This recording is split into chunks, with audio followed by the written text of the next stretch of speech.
day maghimo kog mango float. Baligo ko daan kay ano na ako'y lakaw niya taod-taod. Na lang sa duol. Butang ko og sunscreen. Warada sunscreen akong gamit. Wala ko nag-promote. Warada, wala ko nag-promote ha. Bantay ka na ako sigo gamit ni mo. Adyo ko ni mong model. Nakoy Graham.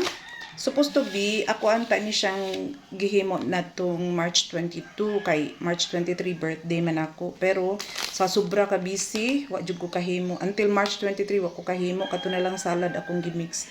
And then ako'y mangga, start na siya og kuan. Akong i-check karon, start na siya dark. Kay kuan hinog na ba siya daan niya. Tapos mas nahinog pa gyud siya sa ref. And kanilang kanang 2-in-1 nga creamer. So inanira akong gamit para dili kaayo tamis.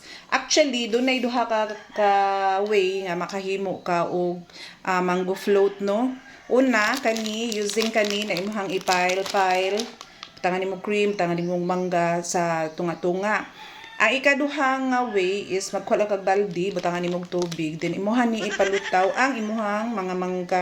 So inana ra ka sa yun. So pili lang kag asa. Seryoso kayo. Mapili lang kag asa nga paagi mo ang ganahan. Chulok ko yun.